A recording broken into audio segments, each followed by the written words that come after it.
बिस्मिल्लाहिर्रहमानिर्रहीम अस्सलाम वालेकुम स्टूडेंट्स। जैसा कि आपको पता है कि मेरिट बेस और नीड बेस स्कॉलरशिप की लिस्ट लग चुकी है। आप लोग कैसे ये स्कॉलरशिप गेन कर सकते हैं, कैसे आप लोगों की लग सकती है, कैसे अप्लाई होता है, वर्चुअल यूनिवर्सिटी क्या क्राइटेरिया सेट करती है और जो नेक्स्ट सेमेस्टर होगा उसमें आप अपना नेम इस लिस्ट में कैसे लेके आ सकते हो, इस चीज़ के ऊपर ये वीडियो है। बहुत इंपॉर्टेंट होने वाली है, मोटिवेशन से भरपूर। आपने वीडियो को लास्ट में एंड तक देखना है, ठीक है। सबसे पहले यहाँ पे आपको मैं दिखाता हूँ कि मेरी मेरिट बेस जो स्कॉलरशिप है वो 3 से 4 दफ़ा लगी है और ये पुरानी वीडियो है मेरी, जो मैं यहाँ पे आपको दिखा रहा हूँ ना, ये पुरानी वीडियो है। दिखाने का पर्पज़ ये है कि मैं अगर आपको यहाँ पे बताने की कोशिश कर रहा हूँ तो आपने गौर से सुनना है और एक एक चीज़ आपकी यहाँ पे क्लियर हो जाएगी, ठीक है। अच्छा, अब बात करते हैं दोनों स्कॉलरशिप की और दोनों में डिफरेंस क्या है। आप लोगों की अगर तो लगी है तो उसका क्राइटेरिया क्या होगा और आप लोग नेक्स्ट सेमेस्टर में हासिल कैसे कर सकते हो, ये डिटेल से बताने लगा हूँ। सबसे पहले हम बात करेंगे नीड बेस्ड स्कॉलरशिप की। तो यहाँ पे एक चीज़ मैं क्लियर करता चलूँ, नीड बेस्ड स्कॉलरशिप के लिए जो अप्लाई करना होता है वो लाजमी होता है और अप्लाई होता है जब आपके सेमेस्टर स्टार्ट होता है, न्यू सेमेस्टर। तो उसके जो 10 से 15 डेज जो फर्स्ट होते हैं, फर्स्ट जो 2 वीक होते हैं, उसी में ही इसका लिंक ओपन हो जाता है और आपको आपके एलएमएस में, यहाँ पे स्टूडेंट सर्विसेज में जब आप जाते हो ना यहाँ पे, तो यहाँ पे आपको नीड बेस्ड स्कॉलरशिप का लिंक देखने को मिलता होता है। यहाँ से आप अप्लाई कर सकते होते हो। इसका ये क्राइटेरिया होता है बेसिकली कि आपका कोई सब्जेक्ट जो है ना वो फेल ना हो, ठीक है। आपका सब्जेक्ट फेल ना हो, आपकी जो सीजीपी होनी चाहिए वो 2.5 प्लस होनी चाहिए, ठीक है। इसी तरह आपका जो है वो सेमेस्टर आपने फ्रीज़ ना किया हो, ठीक है। सेमेस्टर फ्रीज़ ना किया हो आपने। और इसके अलावा 2-3 चीज़ें होती हैं, लाइक आपका जो है वो 5th सेमेस्टर में एडमिशन ना हो, आप फर्स्ट सेमेस्टर से कंटिन्यू कर रहे हो, ठीक है। उसके अलावा ये बहुत सिंपल होती है, इसके लिए अप्लाई करना ज़रूरी होता है। ये जब आएगी तो मैं इंशाल्लाह इस पे वीडियो बनाऊंगा। और ये इतनी अच्छी है, इतनी अच्छी है कि लाइक आपकी सारी ट्यूशन फ़ीस माफ़ हो जाती है। मेरिट बेस्ड स्कॉलरशिप से भी ज़्यादा नीड बेस्ड स्कॉलरशिप स्टूडेंट्स की लगती है और इसमें फ़ीस जो है वो ज़्यादा माफ़ हो जाती होती है इंस्टेड ऑफ मेरिट बेस। और ऑप्शन भी आता होता है बाद औक़ात कि आपकी मेरिट बेस भी लगी है और नीड बेस भी। ऐसा हुआ है, मुझे एक दफ़ा ऑप्शन मिला था कि आपकी नीड बेस भी लगी है, मेरिट बेस भी लगी है, आप दोनों में से एक चॉइस करो। तो साथ में वो बताते भी हैं कि नीड बेस अगर आप चॉइस करते हो तो आपकी फ़ीस ज़्यादा माफ़ हो जाती है थी। लेकिन मैं चूँकि मैं मेरिट पे आया था, तो एक मेरिट बेस स्कॉलरशिप पे लगने की जो एक खुशी होती है वो अलग होती है। और अल्हम्दुलिल्लाह मैंने उस टाइम भी मेरिट बेस को ही प्रेफर किया था कि यार मैं मतलब मेहनत करके आया हूँ तो मेरी मेरिट बेस ही होनी चाहिए, मुझे मेरिट बेस का ही जो सिला है वो मिलना चाहिए, ठीक है। अब आती है बात उस स्कॉलरशिप की जो बड़ी कंपटीशन वाली है। क्यों कंपटीशन है यहाँ पे मेरिट बेस के अंदर? यहाँ पे आपको सिर्फ और सिर्फ देखने से पता चल जाएगा कि जो एसोसिएट डिग्री है इन अकाउंटिंग एंड फाइनेंस, उसके अंदर सिर्फ 10 लोगों की स्कॉलरशिप लगी है, ठीक है। इसी तरह कंप्यूटर नेटवर्किंग की 3 लोग हैं, एजुकेशन के थोड़े से हैं, मतलब कि इतने थोड़े थोड़े लोग हैं जिनकी ये स्कॉलरशिप लगती है। इसकी रीज़न क्या है कि जो इनका मेरिट बेस का बजट होता है वो लिमिटेड होता है और लिमिटेड जो टॉप होते हैं ना, बिल्कुल टॉप पे स्टूडेंट हो रहे होते हैं पूरी वर्चुअल यूनिवर्सिटी के, उनकी ही लगती है, ठीक है। तो इसमें जो मैटर कर रही होती है वो आपकी सीजीपी होती है। सीजीपी के साथ जो है ना एक चीज़ और होती है और वो है आपका जो दूसरी मतलब की चीज़ें, लाइक आपका एफ ग्रेड ना हो, ठीक है, आपका 5th सेमेस्टर में एडमिशन ना हुआ हो, बल्कि आपका पूरा बीएस हो या जो भी आप एडीपी कर रहे हो, ठीक है, जो भी हो, ठीक है। अब मेरिट बेस पे जब अप्लाई करने का प्रोसेस है वो कुछ भी नहीं है, ठीक है। मतलब कि आपको अप्लाई करने की ज़रूरत नहीं पड़ती। ये जो होता है क्राइटेरिया यूनिवर्सिटी ऑटोमेटिकली सेट करती है, वर्चुअल यूनिवर्सिटी वाले, ठीक है।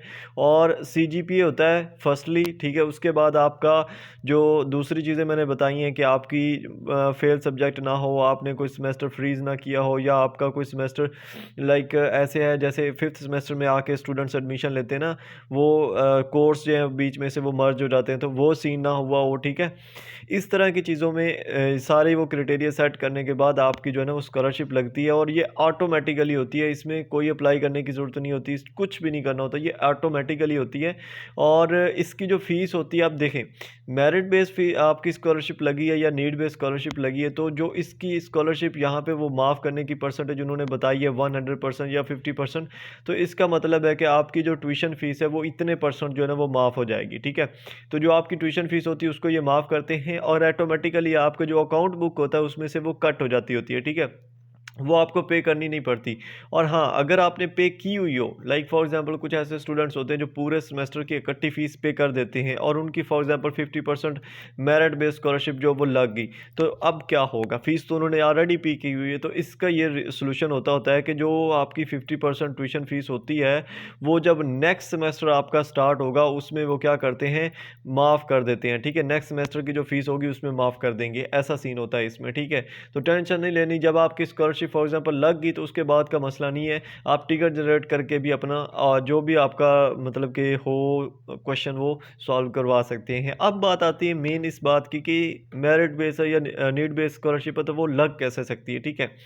तो देखिए, अगर तो आप जो शॉर्ट कट्स हैं उनके पीछे भाग रहे हो तो नहीं लगेगी, ठीक है? कभी भी नहीं लगेगी। जैसे मैंने आज आप लोग चैनल जो है पता नहीं ज्वाइन किया हुआ या नहीं किया हुआ, यहाँ पे आज भी मॉर्निंग में यहाँ पे आप देख सकते हैं वॉइसेस मैंने 3-3 4-4 मिनट की जो वॉइसेस है वो की हुई हैं, और इस चीज़ के अंदर यही चीज़ बताई है कि यार आप लोग क्यों शॉर्टकट के पीछे भागे हुए हो, क्यों आप लोग जो है वो फाइनल टर्म की तैयारी नहीं करते, सिर्फ और सिर्फ 20 दिन रह गए। और ये चीज़ मैंने पहले भी बताई है कि जो आपका है हमारे पास 26 जनवरी जो है उससे आपका स्टार्ट हो जाना है फाइनल टर्म। क्यों हो जाना है? क्योंकि एक्टिविटीज़ की जो स्पीड है वो बता रही है कि फाइनल टर्म आपका स्टार्ट हो जाना है, और आप लोग स्लो मुझे नहीं पता क्यों हो, लेकिन आपको ये मैं बता रहा हूँ यार, आप थोड़ी सी एफर्ट करो। मैं ये क्लियर कहता हूँ कि आप इस सेमेस्टर में एफर्ट कर लो, अगले सेमेस्टर में अगर आपकी स्कॉलरशिप ना लगी तो उससे नेक्स्ट में आप ले सकते हो, क्योंकि जो न्यू स्टूडेंट्स हैं फर्स्ट सेमेस्टर वाले हैं उनके लिए मैं ये बड़ी मतलब कि पते की बात बता रहा हूँ कि अगर आप लोग अपनी सीजीपीए मेंटेन कर लो ना, अगर आप लोग फुल मार्क्स इस सेमेस्टर में ले लो ना, तो आपकी नेक्स्ट हर सेमेस्टर में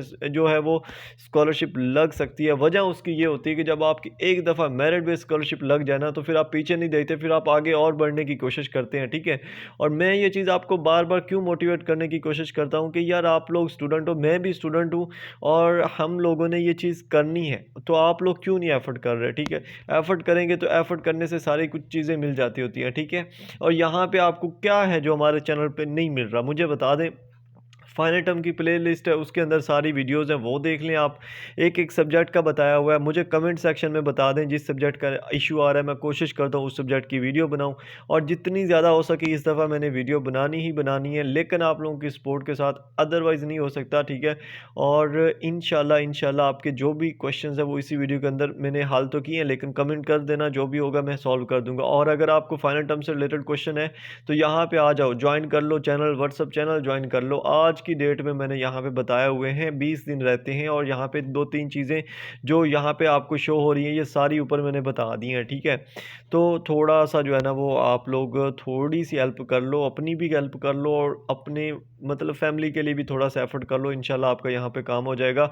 आप लोगों को मैं बार बार बोल रहा हूँ कि इम्पोर्टेंट है पढ़ना, फाइनल टर्म इम्पोर्टेंट है, 60% है आपके लिए, और इसमें अच्छे मार्क्स आ गए तो आपको अच्छा खासा जो है ना वो बेनिफिट मिलने वाला है नेक्स्ट सेमेस्टर्स में भी, ठीक है? होप्स हो कि ये बात आपके पल्ले पड़ी होगी, नहीं पड़ी तो अब मैं क्या कर सकता हूँ, मैं ज़बरदस्ती तो आप लोगों की नहीं ना कुछ कर सकता, ठीक है? तो मिलते हैं नेक्स्ट वीडियोज़ के अंदर, और अगर अच्छा लगा तो चैनल को लास्ट में सब्सक्राइब कर दीजिएगा। होप्स हो। अल्लाह हाफ़िज़, जज़ाकल्लाह खैर।